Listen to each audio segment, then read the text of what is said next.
نماز پڑھنے کا مسنون طریقہ۔ اس سے پہلے کے درس میں نماز کس کو کہتے ہیں، نماز کی فرضیت کب ہوئی، نماز کے فرائض اور نماز کی سنتیں کیا کیا ہیں، وہ ہم نے پڑھا تھا۔ بنیادی طور پر جتنی چیزیں نماز کی تکبیر تحریمہ سے لے کر سلام تک ہیں، یہ تمام کے تمام اعمال ہم کو کرنا ضروری ہے۔ ایسا نہیں کہ فلاں رکن ہے وہ ضروری ہے اور فلاں سنت ہے یہ ضروری نہیں ہے، اس کو ہم چھوڑ دیں گے، نہیں۔ جب نبی کریم صلی اللہ علیہ وسلم نے ان طریقوں پر عمل کیا ہے، وہ کام کیا ہے، تو ہم کو کرنا ہے۔ یہ نیت اگر ہم کر لیں کہ آپ صلی اللہ علیہ وسلم کی سنت ہے، آپ کا یہ طریقہ ہے، اب نبی کے طریقوں میں چاہے وہ طریقہ بہت زیادہ ضروری ہو یا کم ضروری ہو، نبی کا طریقہ ہے ہمارے لیے سبھی زیادہ اہم ہے۔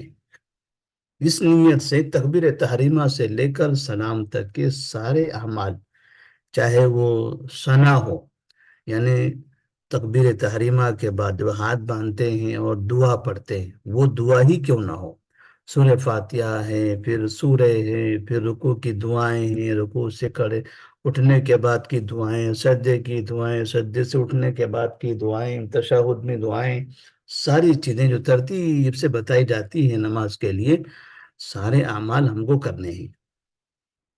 اب یہاں پر نماز پڑھنے کا مسنون طریقہ اختصار کے ساتھ لکھا ہوا ہے کہ نماز ہم کو کیسے پڑھنا چاہیے۔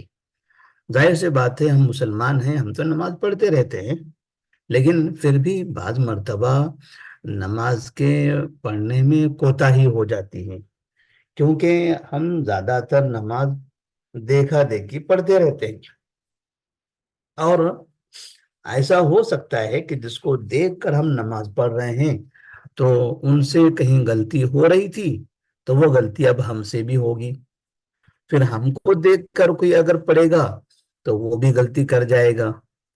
تو اس لیے ضروری ہے کہ نماز دیکھ کر تو پڑھتے ہیں، لیکن ساتھ میں نبی کریم صلی اللہ علیہ وسلم کی نماز کیسے ہوا کرتی تھی وہ بھی ہم کو معلوم کر لینا چاہیے، تاکہ ہمیں یہ سمجھ میں پکا یقین ہو جائے کہ ہم جو نماز پڑھ رہے ہیں یہ بالکل نبی کریم صلی اللہ علیہ وسلم کی طرح ہے۔ کیوں ہم کو ایسے پڑھنا ہے؟ ہم کو نماز نبی کی طرح کیوں پڑھنا ہے؟ کیونکہ نبی صلی اللہ علیہ وسلم نے فرمایا، آپ نے کہا صلو کما رأیتمونی اصلی، تم نماز ایسے پڑھو جیسے مجھے پڑھتے ہوئے دیکھتے ہو۔ تو آپ صلی اللہ علیہ وسلم نے اپنی طرف اشارہ کیا، جیسے تم مجھے نماز پڑھتے ہوئے دیکھ رہے ہو، تو میرا جو طریقہ ہے نماز کا وہ طریقہ اپناؤ۔ اور ظاہر سی بات ہے، نبی کریم صلی اللہ علیہ وسلم نے ایک طریقہ بتایا ہے، اب بعد میں لوگوں نے پھر الگ الگ طریقے اپنا لیے، اور ضعیف حدیثیں، موضوع احادیث کا سہارا لے کر کہ یہ فلاں امام کا طریقہ ہے، یہ فلاں امام کا طریقہ ہے، وہ امام کا یہ طریقہ ہے، وہ امام کا یہ طریقہ ہے، اماموں کے طریقوں کے چکر میں پھنس کر لوگ آپس میں منتشر ہو گئے، اختلافات کرنے لگ گئے، اور پھر نبی کریم صلی اللہ علیہ وسلم کی نماز کی اہمیت ان کے پاس نہیں رہی۔ تو ضروری ہے کہ نبی کریم صلی اللہ علیہ وسلم نے جیسے نماز پڑھی ہے اسی طرح سے ہم کو نماز پڑھنا چاہیے، کیونکہ آپ صلی اللہ علیہ وسلم نے فرمایا تھا صلو کما رأیتمونی اصلی۔ تو ہم یہاں دیکھتے ہیں کہ آپ صلی اللہ علیہ وسلم کی نماز کا طریقہ کیا تھا۔ مسنون طریقہ، جب ہم کہتے ہیں مسنون، مسنون یہ سنت سے ہے، مسنون یہ سنت سے ہے، اور سنت کہتے ہیں نبی صلی اللہ علیہ وسلم کے طریقے کو، سنت کہتے ہیں نبی صلی اللہ علیہ وسلم کے طریقے کو۔ آپ نے جس پر عمل کیا وہ سنت ہے، آپ نے جو کہا وہ سنت ہے، تو جب مسنون ہم کہتے ہیں مسنون دعائیں، مسنون دعائیں، تو یہ مسنون دعائیں کیا ہیں؟ یعنی وہ دعائیں ہیں جو نبی کریم صلی اللہ علیہ وسلم نے پڑھی ہیں یا جن کے پڑھنے کا آپ نے حکم دیا ہے. تو ایسے ہی مسنون نماز کا مسنون طریقہ، یعنی جو طریقہ جس طریقے سے نبی صلی اللہ علیہ وسلم نے نماز پڑھی ہے. تو اب کیسے نماز پڑھنا ہے؟ تو کہتے ہیں جب عورت وضو سے فارغ ہو جائے تو مندرجہ ذیل طریقے سے اسے اپنی نماز ادا کرنی چاہیے. اب وضو سے پہلے فارغ ہونا ہے، نماز پڑھنے سے پہلے باوضو رہنا ہے. ناپاک ہے تو غسل کر لینا ہے، یا صرف وضو کی ضرورت ہے تو وضو کر لینا ہے. وضو جب مکمل ہو گیا، پاک ہو گئے، اور اس کے بعد جس جگہ ہم کھڑے ہیں وہ جگہ صاف ہے، پاک ہے، ہمارے کپڑے پاک ہیں، اس کے بعد اب ہمیں نماز شروع کرنی ہے. تو کیسے شروع کریں گے؟ سب سے پہلی چیز کیا ہوگی؟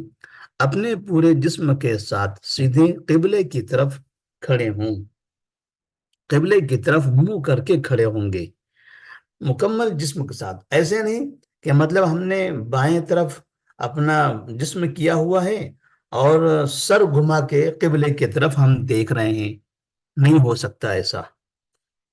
اس لیے کہ سر ہمارا دائیں بائیں گھومتا رہتا ہے، تو ایسا نہیں ہو سکتا کہ ہم قبلے کی طرف اپنا اپنا بدن نہیں کیے ہیں. بدن ہمارا جیسے ہمارے پاس مغرب کی طرف قبلہ ہے، تو ہم نے شمال کی طرف اپنا چہرہ کر لیا، پورا بدن کر لیا، صرف چہرہ گھما دیا ہم نے قبلے کی طرف.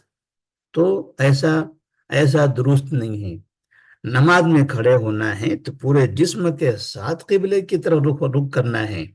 چہرہ بھی قبلے کی طرف ہو، ہمارا سینہ بھی قبلے کی طرف ہو، ہمارا پیٹ، یہ پورا حصہ قبلے کی طرف ہونا چاہیے. بالکل سیدھا ہم کو کھڑے ہونا ہے. اس کے بعد اب یہ قبلے کی طرف منہ کر کے کھڑے ہونا ہے.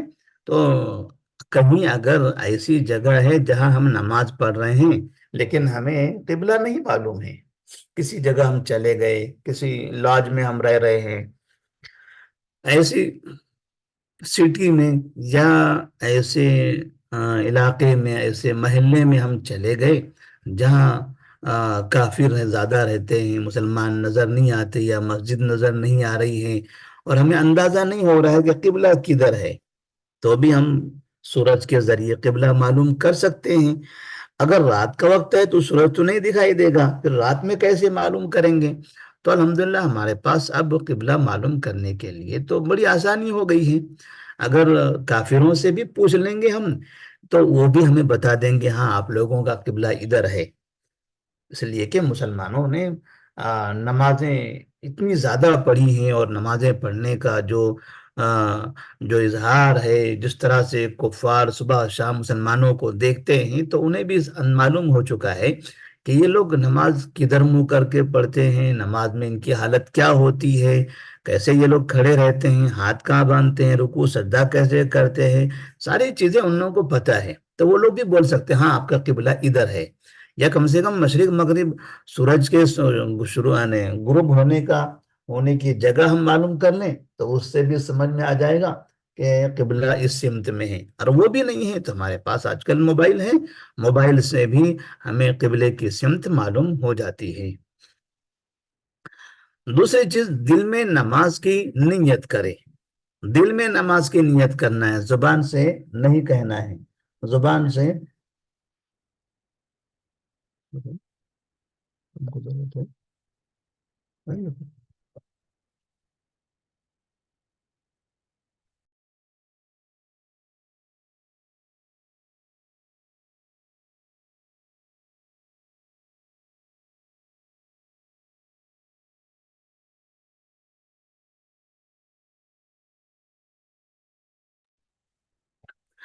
اور دوسری چیز ہے دل میں نماز کی نیت کرنا. تو نماز کی نیت کا مطلب کیا ہوا؟ جیسے مثال کے طور پر آپ عشاء کی نماز پڑھنے والے ہیں یا پڑھ چکے ہیں، تو عشاء کی نماز کے لیے ابھی ہم کو تیاری کرنی ہے. آپ نے وضو کر لیا 8 بجے کے وقت میں، 7:30 بجے یا 8 بجے، 8:30 بجے، الگ الگ مساجد میں الگ الگ وقت ہے. اسی طرح سے جو خواتین گھر میں پڑھتی ہیں تو ظاہر سے بات ہے ان کے لیے تو وقت میں وسعت ہے، تو وقت شروع ہونے کے بعد سے تو کافی وقت، لمبا وقت رہتا ہے اس کا، جب تک وہ پڑھ سکتے ہیں تقریباً 11 بجے کے قریب قریب تک ٹائم رہتا ہے عشاء کی نماز کا۔ تو اس درمیان میں جب بھی نماز پڑھنا چاہ رہے ہیں تو وضو کرتے وقت میں ہماری نیت رہتی ہے کہ ہمیں کون سی نماز پڑھنی ہے، عشاء کی۔ تو ایسی صورت میں جب ہم نماز پڑھنے کے لیے مصلی پہ کھڑے ہوتے ہیں تو وہاں پر ہمیں اپنی زبان سے یہ بولنے کی ضرورت نہیں ہے کہ میں عشاء کی نماز پڑھنا چاہتا ہوں، اور نہ کسی طرح جیسے بعض مرتبہ جو لوگ اپنی زبان سے نیت ادا کرتے ہیں تو بولتے ہیں نماز پڑھتا ہوں میں عشاء کی، منہ میرا کعبہ شریف کی طرف، پیچھے اس امام کے۔ تو آپ تو امام کے پیچھے نہیں ہیں، تنہا پڑھ رہے ہیں، تو بھی نماز پڑھتا ہوں میں عشاء کی اور منہ میرا کعبہ شریف کی طرف، ہے نا، یہ سب بولنے کی ضرورت نہیں ہے۔ یہ لوگوں نے نکالا کہاں سے اس طرح کے جملے، یہ آج تک نہیں سمجھ میں آیا وہ کون لوگ تھے جنہوں نے شروعات کی تھی۔ دنیا تلاش کر رہی ہے اس انسان کو، وہ آخر وہ ہے کون، یہ کس نے لایا یہ جملے یہاں پر۔ اسلام، یہ نبی نے نمازیں پڑھی، صحابہ نے نمازیں پڑھی، چاروں اماموں نے نمازیں پڑھی ہیں، تو ان کے پاس یہ اس طرح کا کوئی جملہ نہیں تھا۔ یہ آخر یہ کس نے یہ جملہ سیٹ کر دیا، اور کہاں سے بچے بچے کی زبان پہ بڑے بڑے علماء بھی نماز پڑھ رہے ہیں تو بس یہی کہے جا رہے ہیں کہ منہ میرا کعبہ شریف کی طرف، پیچھے اس امام کے، دائیں فنا کے، بائیں فنا کے، فنا کی مسجد میں، فنا کے محلے میں، فنا شہر میں، یہ سب خرافات ہے، یہ سب خرافات ہے، اس کی کوئی ضرورت نہیں ہے، اور یہ مسنون ہے ہی نہیں، یہ مسنون ہے ہی نہیں۔ نیت دل میں ہے ہمارے۔ ہم جب 8 بجے اگر وضو کر رہے ہیں رات میں، تو 8 بجے رات میں وضو کر کے اب اگر کوئی پوچھے آپ وضو کر رہے ہیں تو ہم کہیں گے ہاں، تو کہیں گے کہ کیا آپ ظہر پڑھنا چاہ رہے ہیں، کیا فجر پڑھنا چاہ رہے ہیں؟ ظاہر سی بات ہے جب وہ سوال سامنے والا ہم سے یہ کرے گا، رات میں 8 بجے ہم وضو کر رہے ہیں اور ہم سے وہ پوچھ رہا ہے کہ آپ ظہر پڑھنا چاہ رہے ہیں، کہ عصر پڑھنا چاہ رہے ہیں، یا فجر پڑھنا چاہ رہے ہیں، ہم کہیں گے آپ کا دماغ خراب ہے، 8 بجے کوئی ظہر عصر فجر ہوتی ہے؟ یہ تو عشاء کا ٹائم ہے۔ اس کا مطلب ہماری نیت میں ہے، ہم اتنا اتنا سینس ہے کہ ہم سمجھ پا رہے ہیں کہ ہاں عشاء کا وقت ہے، عشاء کی نماز پڑھ رہے ہیں، تو کوئی ہمیں یہاں شبہ میں نہیں ڈال سکتا کہ ہم فجر پڑھ رہے ہیں، کہ ظہر پڑھ رہے ہیں، کہ عصر پڑھ رہے ہیں۔ تو ایسا تو نہیں ہے، اور ہر نماز کا جو ٹائم ہے اتنا وقفے کے ساتھ ہے، الگ الگ اس کا وقفہ بھی ہے، الگ الگ ماحول بھی ہوتا ہے دنیا کے اندر۔ فجر کے وقت میں ایک الگ ہی ماحول ہوتا ہے، ظہر کے وقت میں ایک الگ ماحول بنتا ہے، عصر میں الگ ماحول بنتا ہے، مغرب میں الگ ماحول ہوتا ہے، عشاء میں الگ ماحول۔ یہ موسم، یہ ماحول، اس سے بھی آدمی کو یعنی شبہ ہونے کا کوئی راستہ ہی نہیں ہے۔ لہٰذا جب ہمارے دماغ میں ہے کہ ہم عشاء پڑھنا چاہ رہے ہیں تو پھر ہمیں تو زبان سے کچھ کہنے کی ضرورت نہیں ہے۔ اور زبان سے ہم کیوں کہیں جبکہ نبی صلی اللہ علیہ وسلم نے نہیں کہا، خلفائے راشدین نے نہیں کہا، صحابہ رضی اللہ تعالیٰ عنہ نے نہیں کہا، چاروں اماموں نے ایسا نہیں کہا، پھر یہ آدمی کون ہے جس نے اس کی شروعات کی، اور اس کے وجہ سے آج ساری دنیا میں تقریباً بہت سے علماء بس بچوں کو یہی پڑھاتے آتے ہیں کہ ایسا بولو۔ نبی نے کہا، نبی کے طریقہ نہیں سکھایا جا رہا ہے، اور اس آدمی کا طریقہ سکھایا جا رہا ہے، تو وہ آدمی کون تھا، کس نے اس کی شروعات کی تھی، آج تک کہ ہم کو سمجھ میں نہیں آیا۔ تو زبان سے نیت نہیں ہے، زبان سے جملے ادا کرنا نہیں ہے، بس دل میں نماز کی نیت کرنا ہے۔ پھر کہتے ہیں سنت یہ ہے کہ اپنے سامنے سترا رکھ لے، کیونکہ نبی کریم صلی اللہ علیہ وسلم نے سترا رکھنے کا حکم دیا ہے۔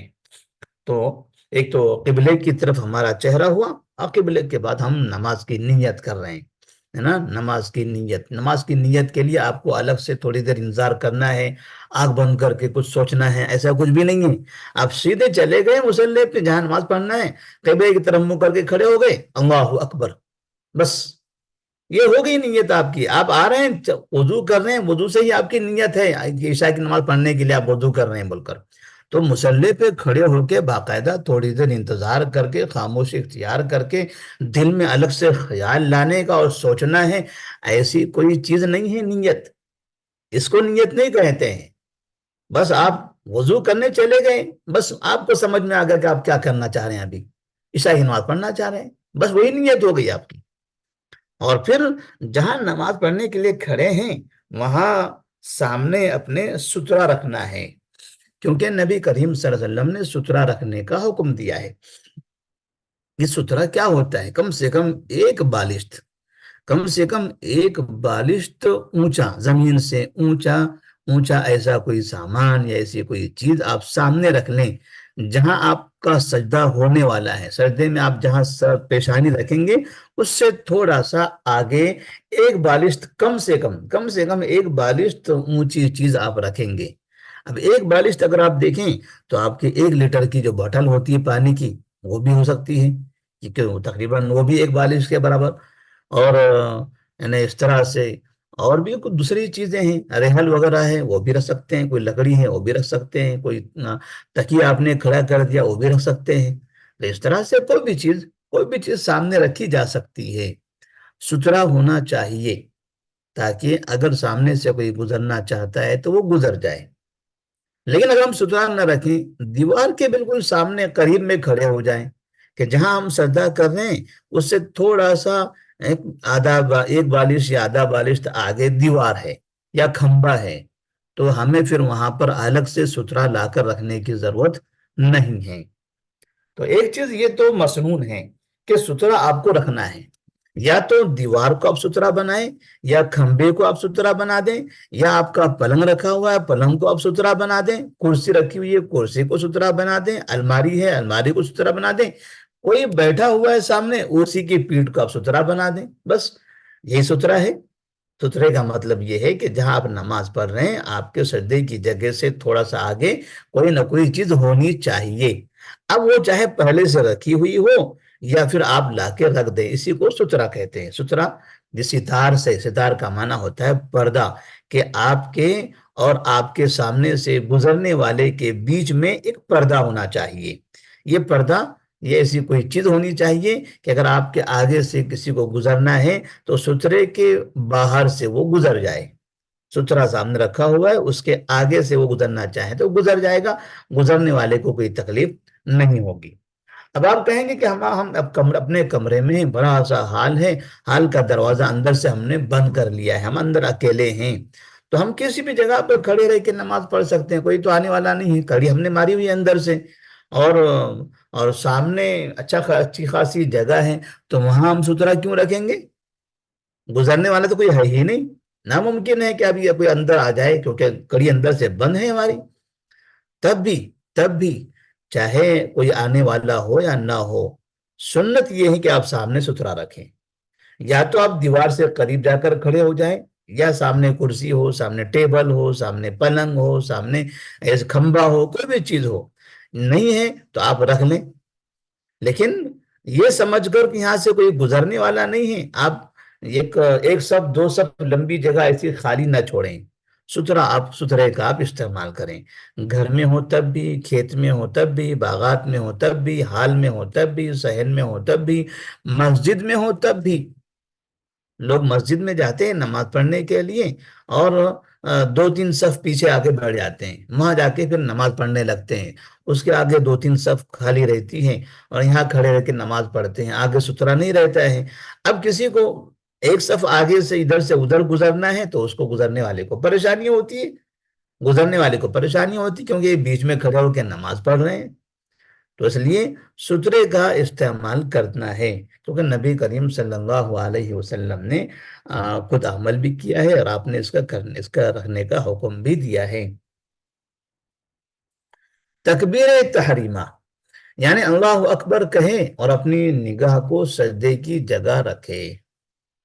تو یہاں سترے کا جو مسئلہ تھا اس میں ایک تھوڑی سی اور وضاحت کر لیں کہ سترہ کیوں رکھنا ہے، کیوں سترہ رکھنے کا حکم دیا گیا ہے؟ کیونکہ کسی کو اگر آپ کے سامنے سے گزرنا پڑے تو وہ آسانی سے اس کے آگے سے گزر سکتا ہے، اور بغیر سترے کے سامنے سے گزرنے والے کو بہت بڑا گناہ ملنے والا ہے۔ تو ایسی جگہ نماز پڑھنا کہ سامنے سے گزرنے والے کو تکلیف ہو اور وہ خواہ مخواہ گناہ گار بن جائے، تو آپ کو تو یہ زیبا نہیں دیتا کہ آپ نماز پڑھ رہے ہیں اور سامنے سے گزرنے والے کو گنہ گار بنا رہے ہیں آپ۔ تو آپ ستھرا رکھیں تاکہ وہ گزر جائے اور اس کو گناہ نہ ملے۔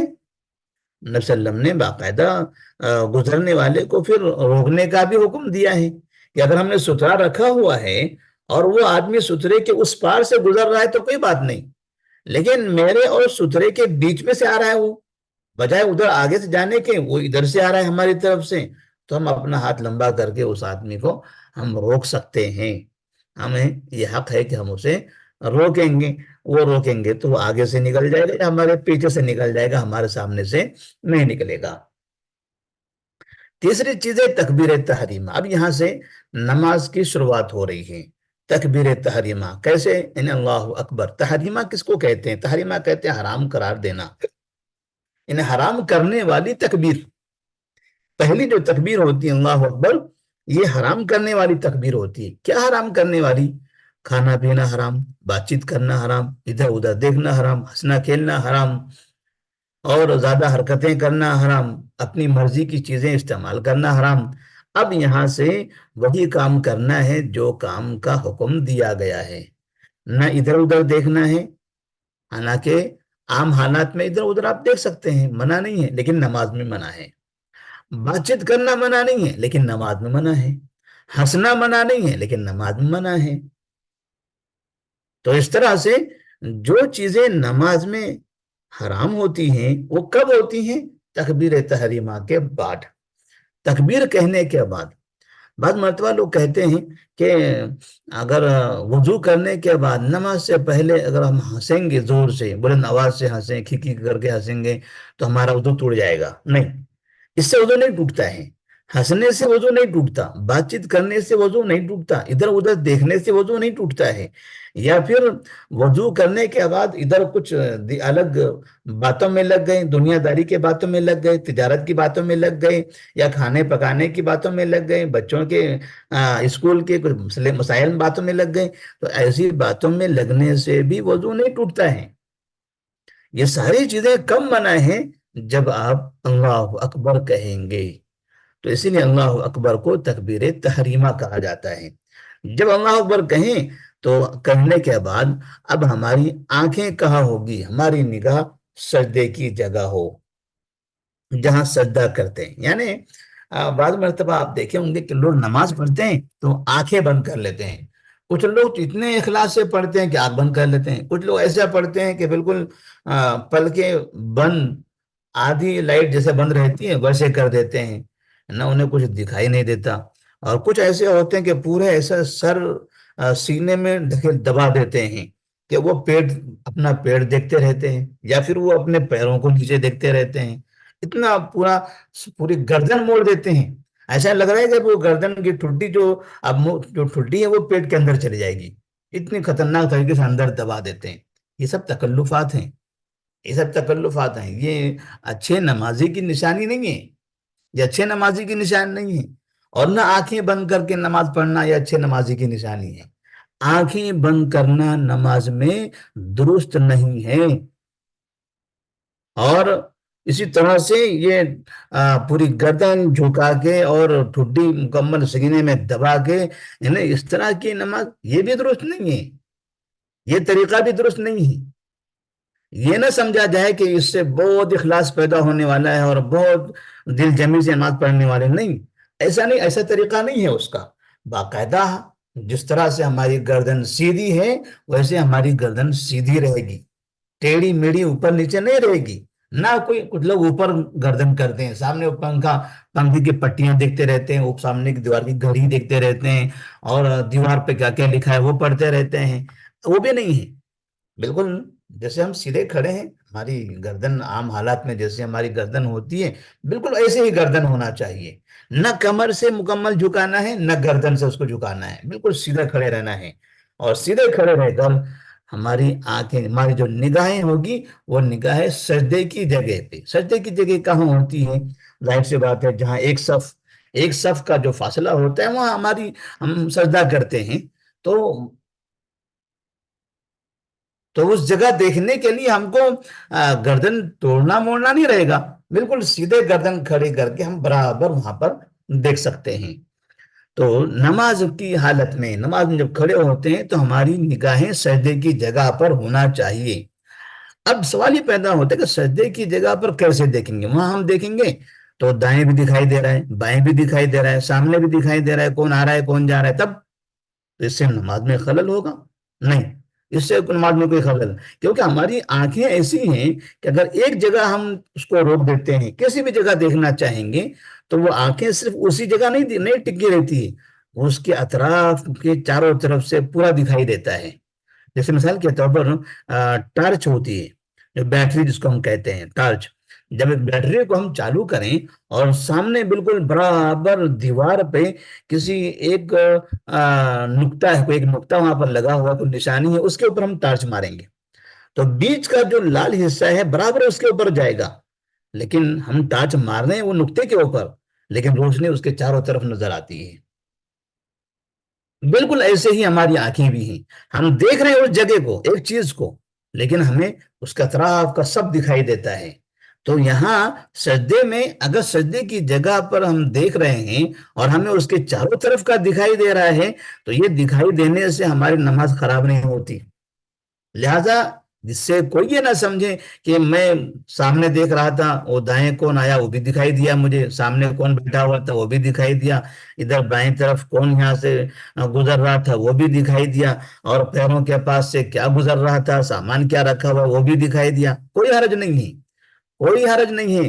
ہماری نگاہ سجدے کی جگہ پر ہو اور اس کے اطراف کا ہمیں دکھائی دیتا ہے تو کوئی مسئلہ نہیں، یہ فطرت میں ہے، یہ فطرت میں ہے۔ اور اللہ تبارک و تعالیٰ بھی جانتا ہے کہ نگاہ ہماری سجدے کی جگہ ہوگی تو صرف سجدے کی جگہ پر ہی آنکھیں ٹکنے والی نہیں ہیں، آنکھیں اتنی چھوٹی نہیں ہوتی کہ وہ اسی جگہ دکھائی دے گا، اس کے بازو کا دکھائی نہیں دے گا، اللہ تو جانتا ہی ہے۔ اسی لیے نبی صلی اللہ علیہ وسلم نے کئی مرتبہ ایسا ہوا ہے کہ آپ صلی اللہ علیہ وسلم نے باقاعدہ دوران نماز، دوران نماز مسلمانوں کو اگر سامنے سے کوئی نقصان دہ چیز گزرنے والی ہو تو اسے مارنے کا بھی حکم دیا ہے۔ کیسے ماریں گے اس کو؟ اگر ہم سامنے دیکھیں گے ہی نہیں تو ماریں گے کیسے؟ سانپ گزر رہا ہے تو سانپ کو مار سکتے ہیں، بچھو گزر رہا ہے بچھو کو مار سکتے ہیں، مگر کیسے؟ جب ہم سامنے دیکھیں گے نہیں تو گزرنے والی چیز کیسے ہم کو معلوم پڑے گی؟ اس کا مطلب یہ ہے کہ آپ کو آنکھ کھلی رکھنا ہے، آنکھ کھلی رکھنا ہے، آنکھ بند کرنا نہیں ہے۔ اب جو لوگ آنکھیں بند کرتے ہیں نماز میں، وہ یہ سمجھتے ہیں کہ یہاں سامنے دیکھ رہے ہیں، چاروں طرف کا ہم کو دکھائی دے رہا ہے، اس لیے بند کر لو، اس لیے بند کر لو۔ تو یہ بند کرنے کا حکم نبی نے نہیں دیا، نہ بند کر کے نماز پڑھنے کا طریقہ نبی کا طریقہ ہے۔ اس لیے آنکھ کھلی ہونا ہے اور سجدے کی جگہ پر ہم کو دیکھنا ہے۔ تو یہ مسئلہ ہوا تکبیر تحریمہ کے بعد نگاہ کہاں ہم کو رکھنا چاہیے۔ اس کے بعد تکبیر کے وقت اپنے دونوں ہاتھوں کو مونڈوں تک یا کانوں کی لو تک لے جائیں۔ کئی عورتیں کانوں کو چھوتی ہیں، بعض عورتیں ہاتھ کانوں کے اوپر تک لے جاتی ہیں، یہ غلط ہے۔ جب تکبیر کہتے ہیں ہم، اور ہم کو جب تکبیر کہتے ہوئے اپنے دونوں ہاتھوں کو اٹھانا ہے تو کہاں تک اٹھانا ہے، کیسے اٹھانا ہے؟ اٹھانے کا طریقہ یہ ہے کہ جس طرح سے یہ پنجہ ہے آپ کا، آپ کے ہاتھ کا پنجہ ہے، یہ پنجہ مکمل کھلا ہوا رہے، یہ پنجہ کھلا ہوا رہے۔ جیسے ہم کسی کو ایسے ہاتھ دکھاتے ہیں، جیسے کہتے ہیں نا کہ لوگ آشیرواد دینے والے ایسے ہاتھ دکھا کے آشیرواد دیتے ہیں، تو اس طرح سے جو ہاتھ دکھایا جاتا ہے بالکل ایسے ہی پنجے کی طرح پنجہ ہم اوپر اٹھائیں گے، اور اس کو اوپر کہاں تک اٹھانا ہے؟ مونڈے تک۔ مونڈا کس کو کہتے ہیں؟ مونڈا یہ جو ہمارے ہاتھ کی جڑ ہے، جہاں ہمارے ہاتھ کی جڑ ہے، کندھا، کندھا جہاں پر ہے یہ کندھے تک، یا کانوں کی لو تک۔ کانوں کی لو یعنی کان کا جو نچلا حصہ ہے، کان میں جو نیچے کا حصہ ہے، کان کا نچلا حصہ انتہائی نرم ہوتا ہے، مکمل۔ آپ کان کو دیکھیں تو اوپر کا حصہ کڑک ہے، اس میں ہلکی سی ہڈی ہوتی ہے، دائیں بائیں کا حصہ بھی کڑک ہوتا ہے، ایک دم نیچے جہاں پر کانوں میں بالیاں وغیرہ پہنی جاتی ہیں اس کو دیکھیں آپ تو وہ ایک دم نرم ہوتا ہے، اس کو کہتے ہیں کان کی لو۔ تو یہاں تک اٹھانا ہے یا اس سے نیچے کندھے تک اٹھانا ہے؟ تو اس طرح سے اس کے برابر آپ کو ہاتھ اٹھانا ہے۔ اب وہاں لے جا کے بعض لوگ کیا کرتے ہیں، انگوٹھے کو وہ کان کی لو کو لے جا کے لگاتے ہیں، ٹچ کرتے ہیں اس کو، تو وہاں جا کے ایسا ایسا ہاتھ لگاتے ہیں پھر ہاتھ باندھتے ہیں۔ وہاں ہاتھ لگانے کی ضرورت نہیں ہے، اور وہاں ہاتھ لگانا لے جانا وہاں یہ درست نہیں ہے، غلط ہے یہ، اس کے برابر ہاتھ لے جانا ہے۔ اور یہ ہاتھ کے انگلیاں مکمل کھلی سیدھی ہونی چاہیے، کھلی ہوئی ہونی چاہیے، پنجہ قبلے کی طرف ہو، پنجہ ایسا کھلا ہو اور وہ قبلے کی طرف ہو۔ اس کو کہتے ہیں رفع الیدین، عربی میں کہا جاتا ہے اس کو رفع الیدین۔ رفع مانے اٹھانا، یدین مانے دونوں ہاتھ، دونوں ہاتھوں کا اٹھانا۔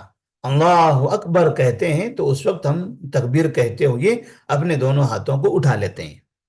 اب یہ ہاتھ کا اٹھانا اور تکبیر بولنا یہ دونوں آگے پیچھے ہو سکتا ہے۔ آپ پہلے ہاتھ اٹھا لیے اور پھر آپ نے کہا اللہ اکبر، یا پہلے آپ نے اللہ اکبر کہا پھر ہاتھ اٹھایا، یا دونوں ساتھ میں ہاتھ بھی اٹھایا اور تکبیر بھی کہہ دیا، دونوں ساتھ میں کیا، تمام طریقے درست ہیں، تمام طریقے درست ہیں۔ اس کے بعد اپنی داہنی ہتھیلی کو بائیں ہتھیلی پر رکھ کر سینے پر ہاتھ باندھیں، دائیں ہتھیلی کو بائیں ہتھیلی پر رکھنا ہے، اور یہ بایاں ہاتھ کہاں رہنا ہے، پھر سینے پر رہنا ہے، اور اس کے اوپر دایاں ہاتھ، بایاں ہاتھ سینے پر رکھنا ہے اور اس کے اوپر سے یہ دایاں ہاتھ اس کے اوپر رکھ دینا ہے۔ اس طرح سے اس کو کہتے ہیں ہاتھ باندھنا۔ جب ہم نے رفع الیدین کیا، دونوں ہاتھوں کو کانوں تک یا کندھے تک اٹھایا اور پھر اب اٹھا کے اس کو نیچے رکھنا ہے، تو کہاں رکھنا ہے، باندھنا ہے۔ ایسا نہیں کہ اٹھانے کے بعد نیچے چھوڑنا ہے، بعض لوگ کیا کرتے ہیں کاندھے تک اٹھاتے ہیں، نیچے چھوڑتے ہیں پھر باندھتے ہیں، نہیں، نیچے چھوڑ کے باندھنا نہیں ہے، سیدھے باندھ لینا ہے۔ جیسے کانوں تک ہم نے ہاتھ اٹھایا اس کے بعد سیدھے ہم ہاتھ باندھ لیں گے، اور پھر اس کے بعد اب یہ سینے پر ہاتھ باندھنا ہے۔ کس کے لیے سینے پر ہاتھ باندھنا ہے؟ تو مردوں کے لیے بھی اور عورتوں کے لیے بھی، یہی طریقہ مردوں کا ہے، یہی طریقہ عورتوں کا بھی ہے۔ بعض لوگ کہتے ہیں کہ عورتیں سینے پر ہاتھ باندھیں گی اور مرد ناف کے نیچے ہاتھ باندھے گا۔ تو نبی کریم صلی اللہ علیہ وسلم نے نماز پڑھ کر دکھایا، اور آپ کی نماز کی طرح صحابہ نے، صحابیات نے، ازواج مطہرات نے، سب نے نماز پڑھی ہے۔ آپ صلی اللہ علیہ وسلم نے عورتوں کے لیے الگ طریقہ، مردوں کے الگ طریقہ نہیں بتایا۔ جہاں پردے کے معاملے ہیں، جہاں کچھ مسائل تھے، باقاعدہ اس کے لیے خصوصی طور پر آپ نے حکم دے دیا ہے، ورنہ ہاتھ باندھنے کے سلسلے میں ایسی کوئی تفریق آپ صلی اللہ علیہ وسلم نے نہیں کی۔ مرد بھی سینے پہ ہاتھ باندھیں گے اور عورتیں بھی سینے پر ہاتھ باندھیں گی۔ اس کے بعد دعائے ثنا پڑھنا ہے، اس کو دعائے ثنا کہتے ہیں۔ ثنا کا معنی ہوتا ہے تعریف، حمد۔ بعض لوگ جب یہ دعا پڑھتے ہیں تو لفظ ثنا استعمال کرتے ہیں، جیسے یہ دعا، اس کے علاوہ کچھ دوسری دعا بھی پڑھی جاتی ہے، سبحانک اللہم و بحمدک، تو بچپن سے ایسے سکھایا جاتا ہے کہ ثنا سبحانک اللہم و بحمدک، تو اللہ اکبر کہہ کے ہاتھ باندھتے ہیں، اور باندھنے کے بعد پھر کہتے ہیں ثنا سبحانک اللہم و بحمدک و تبارک اسمک و تعالی جدک و لا الہ غیرک۔ ثنا ساتھ میں بولتے ہیں، حالانکہ ثنا دعا کا حصہ نہیں ہے، ثنا معنی تعریف ہے۔ تو اصل دعا کیا ہے، سبحانک اللہم و بحمدک۔ تو وہ ایک دعا ہے، اور ایک دعا یہ بھی ہے، ایک دعا یہ بھی ہے، اللہم باعد بینی وبین خطایایا کما باعدت بین المشرق والمغرب، اللہم نقنی من خطایایا کما ینقى الثوب الابیض من الدنس، اللہم اغسل خطایایا بالماء والثلج والبرد۔ یہ دعا بھی ہے۔ اب اس دعا کا حوالہ دیکھیے، اب یہاں نمبر 1 لکھا ہوا ہے۔ یہ دعا کون سی کتاب میں ہے؟ صحیح بخاری حدیث نمبر 711، صحیح مسلم حدیث نمبر 598۔ باقاعدہ یہ بخاری مسلم کی حدیث ہے، اور یہ دعا بالکل صحیح دعا ہے، بہتر دعا ہے، یہی ہے کہ آپ یہ دعا پڑھیں۔ تکبیر تحریمہ کے بعد جب ہم ہاتھ اٹھاتے ہیں اور سینے پر ہاتھ باندھتے ہیں، تو اس کے بعد ہمیں سورہ فاتحہ سے پہلے جو دعا پڑھنی ہے وہ دعا یہ ہے۔ اس کے بعد کیا کرنا ہے، یہ دعا پڑھنے کے بعد اعوذ باللہ من الشیطان الرجیم بسم اللہ الرحمن الرحیم پڑھنا ہے۔ اس کے بعد پڑھنا ہے اعوذ باللہ بسم اللہ۔ اب یہ اعوذ باللہ بسم اللہ کیوں؟ کیونکہ اس کے بعد ہم کو قرآن مجید کی تلاوت کرنی ہے، تو قرآن مجید کی تلاوت سے پہلے اعوذ باللہ اور بسم اللہ دونوں پڑھنا ہے۔ صرف بسم اللہ نہیں پڑھنا ہے اور نہ صرف اعوذ باللہ پڑھنا ہے، بلکہ دونوں پڑھنا ہے۔ اعوذ باللہ من الشیطان الرجیم، بسم اللہ الرحمن الرحیم، الحمدللہ رب العالمین الرحمن الرحیم مالک یوم الدین، اس طرح سے۔ اب یہ اعوذ باللہ بسم اللہ پڑھ لیا، اس کے بعد سورہ فاتحہ پڑھیں گے، اور سورہ فاتحہ غیر المغضوب علیہم ولا الضالین جب کہیں گے تو وہاں پر کہیں گے آمین، آمین، آمین۔ یہ ہلکا سا بلند آواز سے کہنا ہے، یہ ہلکا سا بلند آواز سے کہنا ہے، مردوں کے لیے بھی اور عورتوں کے لیے بھی۔ ہلکی سی، بعض لوگ آمین کہتے ہیں تو بہت زور سے چیخ مارتے ہیں، زور سے چلاتے ہیں، تمام مصلیان کے مقابلے میں وہ اکیلے ایک آدمی کی آواز پوری مسجد میں گونج جاتی ہے، تو وہ طریقے سے نہیں۔ ایسے آواز، ایسے آمین کہیں کہ سب کی آواز برابر ہو، اور بہت زیادہ بلند آواز سے نہیں کہنا ہے، تو آمین کہیں گے۔ اب خواتین ہیں تو خواتین کے اندر اگر خواتین کی آواز باہر آتی ہے مردوں کے اندر، تو پھر انہیں بلند آواز سے آمین نہیں کہنا ہے، کیوں؟ اس لیے کہ ان کی آواز باہر جائے گی۔ تو خواتین کو مردوں کے سامنے نماز کے دوران میں آواز کرنے سے منع کیا گیا ہے۔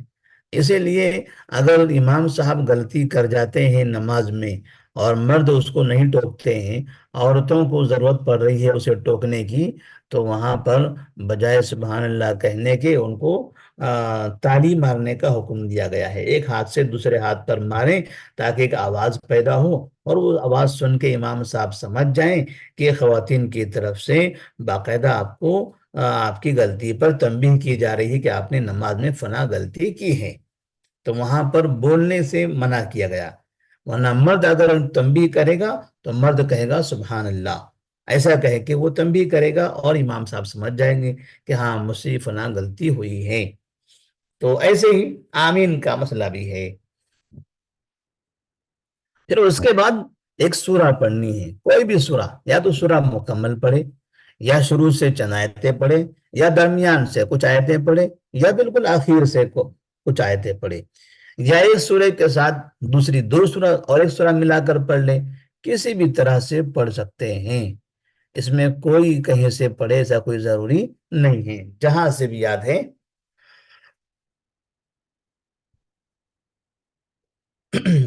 جہاں سے بھی یاد ہے وہ پڑھنا جائز ہے۔ جب سورہ فاتحہ ہو گیا، سورہ ہو گئی، اس کے بعد کیا کرنا ہے؟ اللہ اکبر کہہ کے رکوع میں جانا ہے۔ اب رکوع کیسے کرنا ہے؟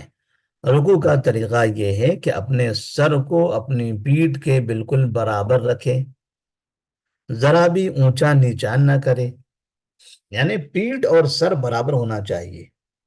سر مکمل جھکا ہوا، اتنا جھکا دیا کہ پیچھے والے لوگ دکھائی دے رہے ہیں دونوں پیروں کے بیچ میں سے، ایسا بھی نہیں ہونا ہے۔ اور نہ پیٹھ نیچے کر کے سر اتنا اونچا کر دیا کہ پیٹھ تو نیچے ہو گئی مگر رکوع میں سر سے سامنے والے لوگ دکھائی دے رہے ہیں، وہ بھی نہیں ہونا ہے۔ دونوں کو برابر رکھنا ہے۔ جب دونوں برابر رکھیں گے تو ہمارا سر، ہماری جو نگاہیں ہوگی وہ سجدے کی جگہ پر چلی جائے گی، یعنی اس طرح سے وہاں تک کہ اس کے برابر ہماری نگاہ رہے گی، نہ پیروں کے اندر پیچھے کی طرف جائے گی نگاہ، اور نہ سامنے والے کی پیٹھ کی طرف جائے گی، تو برابر رکھنا ہے۔ اور دونوں ہاتھوں کو اپنے دونوں گھٹنوں پر رکھنا ہے، اس طرح کہ انگلیاں کھلی ہوئی ہوں، دونوں گھٹنوں پر رکھنا ہے۔ کیسے رکھنا ہے گھٹنوں پر؟ جیسے ہم کوئی بڑی چیز پکڑتے ہیں تو پکڑتے ہوئے پوری انگلیاں کھولتے ہیں پھر پکڑتے ہیں، تو ایسے ہی انگلیاں کھول کر گھٹنے کو پکڑ لینا ہے، گھٹنے کے اوپر ہاتھ رکھنا ہے۔ کہ اب وہ ہاتھ رکھنے میں ایک تو یہ نبی کا طریقہ بھی ہے، اور ساتھ میں ایک فائدہ بھی ہے، ساتھ میں ایک فائدہ بھی ہے کہ اس کی وجہ سے آدمی کا جو بیلنس ہوتا ہے وہ برقرار رہتا ہے، وہ گرتا نہیں ہے۔ ورنہ کوئی آدمی اپنی پیٹ جھکا دے اس طرح سے اور اس کے ہاتھوں کو کوئی ٹیک نہ ہو تو وہ آدمی نیچے کی طرف گر جائے گا۔ تو اس طرح سے گھٹنے پر ہاتھ رکھنے سے آدمی کچھ دیر تک برابر رکوع کی حالت میں رہ سکتا ہے، اور اطمینان سے وہ تسبیحات پڑھ سکتا ہے۔ پھر اس کے بعد کیا کرنا ہے؟ انتہائی اطمینان اور سکون کے ساتھ سبحان ربی العظیم، سبحان ربی العظیم، سبحان ربی العظیم 3 مرتبہ، یا اس زیادہ پڑھنا ہے تو 5 مرتبہ، 7 مرتبہ پڑھ سکتے ہیں۔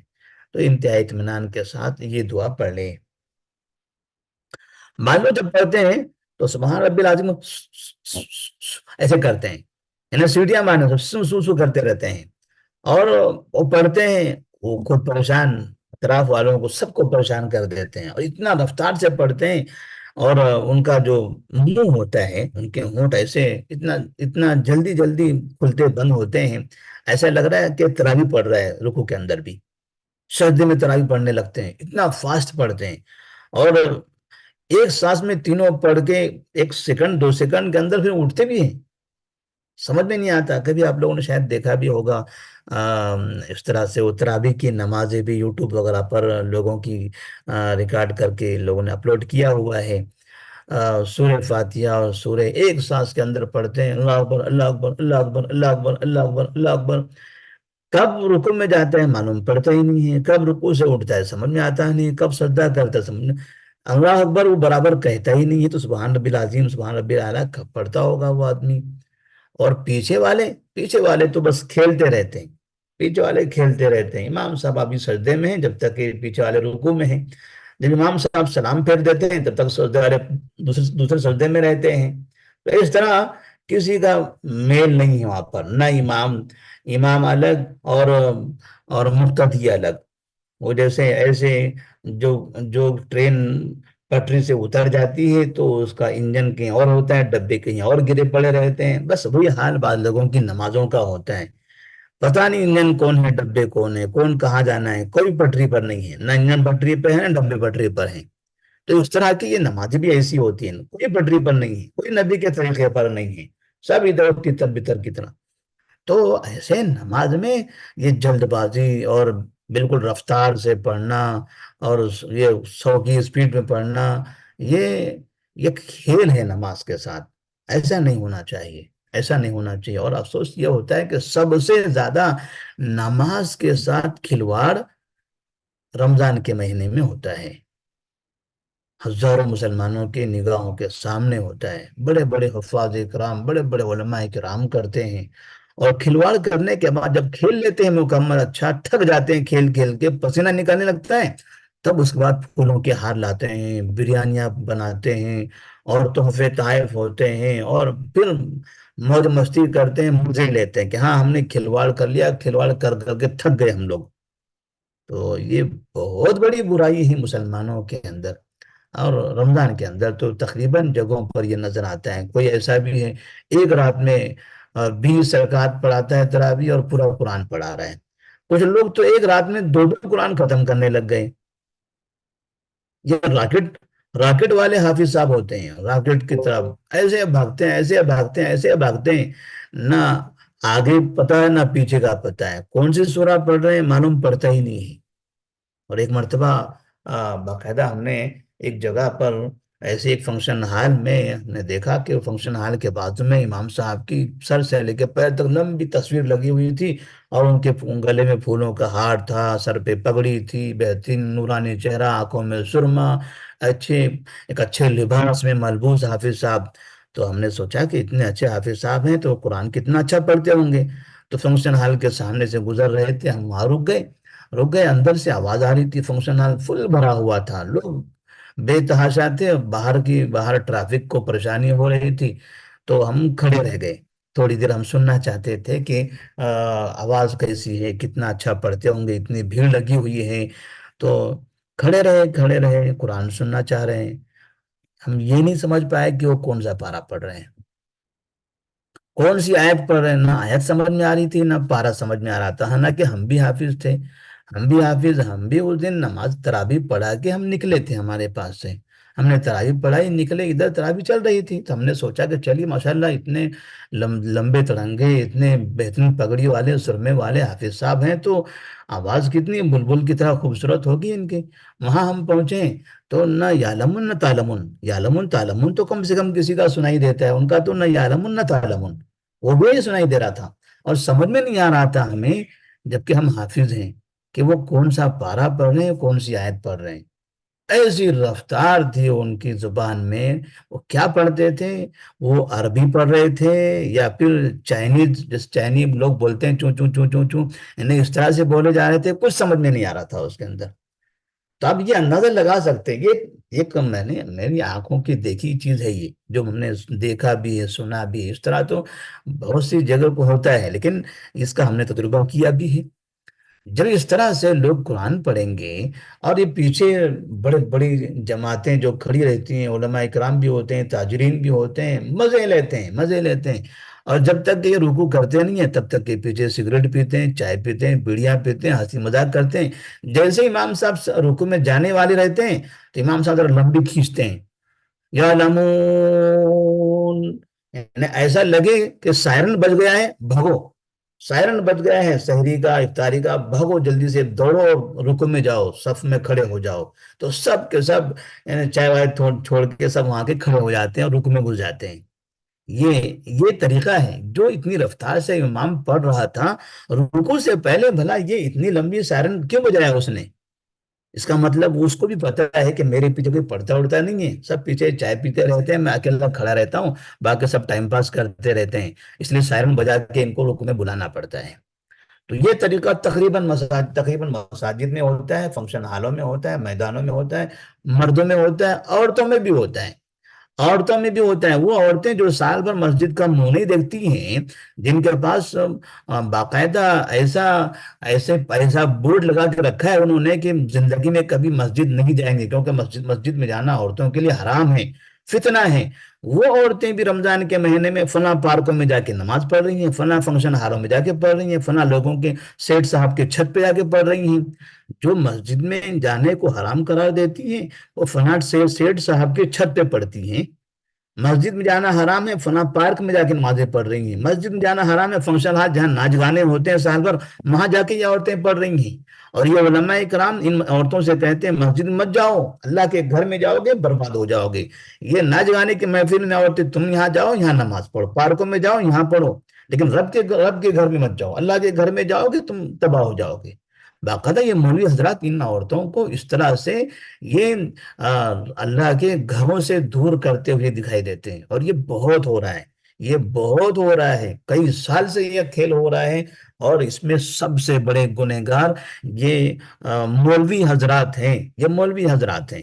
یہ بڑے بڑے جو علماء نظر آتے ہیں نا، کہ جن کے آگے پیچھے کاریں چلتی ہیں، بڑی بڑی پگڑیاں ہوتی ہیں، یہ سب مجرمین کی بڑی فہرست ہے، یہ سب مجرم ہیں، جن لوگوں نے 70-80 سال ہندوستان کی آزادی کے بعد سے آج تک بھی عورتوں کے لیے مسجد کے دروازے کھولے نہیں ہیں، بند کر کے رکھے، فنکشن ہالوں کے کھول کے رکھا، روڈوں کے کھول کے رکھا ہے، احتجاج کرنا ہو، مورچے نکالنا ہو، ساری عورتوں کو روڈوں پہ نکالتے ہیں، اور وہاں کہتے ہیں یہاں کوئی پردہ اردہ نہیں ہے، اب مسجد جانا ہے وہاں پردہ ہے، عورتیں مسجد کی طرف نہیں جائے گی، شوہر کے پر اجازت کے بغیر نہیں جائے گی، وہاں جائے گی فتنہ ہوگی، چلے گی تو ایسا ہوگا، آواز آئے گی، خوشبو آئے گی، فنا آئے گی، فنا، یہ سب بولتے ہیں۔ اور جب احتجاج میں نکلنا ہے تو لوگ عورتوں سے کہتے ہیں خوب چیخو، چلاؤ، یہاں پر شور مچاؤ، یہاں پر اپنے حقوق مانگو، بینر اٹھاؤ، ناچو گاؤ، یہ سب کام مولوی کرواتے ہیں۔ تو یہ عورتوں سے باقاعدہ مورچے نکلواتے ہیں، روڈوں پہ نچواتے ہیں، اور مسجد میں نماز پڑھنے کے لیے جانے کے لیے کہتے نہیں۔ مسجد میں جانا منع ہے، ہمارے مسلک میں ایسا نہیں، ہمارا مسلک امام ابو حنیفہ کا مسلک ہے، امام اعظم کا مسلک ہے، سب سے بڑے امام تھے دنیا کے، ان سے بڑا کوئی بھی نہیں تھا، اس امام کے ہم تابع دار ہیں، اور اس امام کے ماننے والے مسجد میں نہیں جاتے، کہاں جاتے ہیں پھر؟ یہ پارکوں میں جاتے ہیں، روڈوں پہ جاتے ہیں، چوراہوں پہ جاتے ہیں، ہوٹلوں میں جاتے ہیں، سینما ہالوں میں جاتے ہیں، وہاں جاتے ہیں، وہاں سب کے لیے جائز ہے، بس مسجد میں جانا منع ہے۔ تو یہ ایک بڑی بے شرمی کی بات ہے۔ تو بتانا نہیں چاہ رہے تھے کہ نماز میں اطمینان و سکون ہونا چاہیے۔ آپ سجدے میں جا رہے ہیں اطمینان سے، رکوع میں جا رہے ہیں وہاں بھی اطمینان سے، ساری دعائیں آپ کو اطمینان سے پڑھنا ہے، سورہ فاتحہ اطمینان سے پڑھنا ہے، سورہ اطمینان سے پڑھنا ہے۔ تو یہاں رکوع تک کا ہمارا مسئلہ ہوا، اور ہم یہیں تک کہ آج کا یہ درس روک دیتے ہیں۔ تو رکوع میں جاتے وقت میں ہم کو کیا کرنا ہے؟ یہ 8 نمبر جو چیز یہاں لکھی ہوئی ہیں، 8 نمبر پہ پھر اللہ اکبر کہتے ہوئے رکوع میں جائے، اور رکوع کا طریقہ یہ ہے کہ اپنے سر کو اپنی پیٹھ کے بالکل برابر رکھے، اونچا نیچا نہ رکھے، نہ سر اونچا ہو نہ سر نیچا ہو، برابر رکھے پیٹھ کے، اور پیٹھ بھی ٹیڑھی میڑھی نہ کرے، اور ایسا نہ رکھے پیٹھ کو کہ معلوم پڑا کہ اس کو سردی ہو رہی ہے، سکڑ رہا ہے دونوں طرف سے، آگے پیچھے سے۔ بالکل آدمی جس طرح نارمل ہوتا ہے اسی طرح کھڑے بھی رہنا ہے، اسی طرح رکوع میں بھی جانا ہے۔ بعض لوگ نماز میں کھڑے بھی رہتے ہیں تو ایسا لگتا ہے جیسے کشمیر میں کھڑے ہیں پہاڑ کے اندر، ایسے چمٹ جاتے ہیں چاروں طرف سے، سر گردن جھکا لیتے ہیں، پیر چپکا لیتے ہیں، ہاتھ ایسے کر لیتے ہیں، معلوم پڑتا کہ مجرم کھڑا ہو۔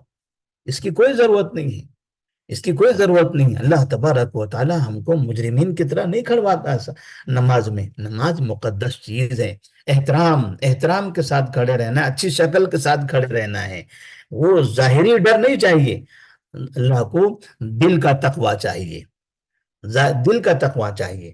اور کیسے کھڑے رہنا ہے، نبی صلی اللہ علیہ وسلم نے وہ کھڑے رہنے کا طریقہ بتا دیا۔ تو یہ ظاہری طور پر جو سکڑ کے اور اکڑ کے اس طرح سے اپنے بدن کو موڑ کے فولڈ کر کے کھڑے رہنا، یہ خاکساری کی اور یہ خشوع خضوع کی علامت نہیں ہے، نہ تقوی کی علامت ہے، یہ نبی کی سنت کی خلاف ورزی ہے۔ اس پہ ثواب تو نہیں ملے گا، گناہ مل سکتا ہے ایسا کرنے سے۔ کیوں؟ نبی صلی اللہ علیہ وسلم نے ایسا نہیں کیا تھا۔ تو جیسے آپ صلی اللہ علیہ وسلم کھڑے تھے ویسے ہمیں کھڑے رہنا ہے، جیسے آپ نے رکوع کیا تھا ویسے ہمیں رکوع کرنا ہے۔ اور جب ہم گھٹنے پر ہاتھ رکھتے ہیں تو ہمارے انگلیاں کھلی ہوئی ہوں، اور وہاں ہم اطمینان کے ساتھ سبحان رب العظیم، سبحان رب العظیم، سبحان رب العظیم پڑھیں گے، اور پھر رکوع جاتے ہوئے رفع الیدین بھی کرنا ہے، یعنی اپنے دونوں ہاتھوں کو اپنے دونوں کندھوں تک یا کانوں کی لو تک لے جائے، جس طرح تکبیر تحریمہ کے وقت کیا تھا۔ شروع میں جیسے ہم نے دونوں ہاتھوں کو اٹھایا تھا اپنے کندھوں تک، ایسے ہی رکوع میں جاتے وقت میں دونوں ہاتھوں کو کندھوں تک اٹھائیں گے، پھر رکوع میں جائیں گے۔ تو یہ رکوع تک کا معاملہ ہوا، اور انشاءاللہ اس رکوع کے بعد کا ہم آئندہ کے درس میں پڑھیں گے۔ السلام علیکم ورحمۃ اللہ وبرکاتہ۔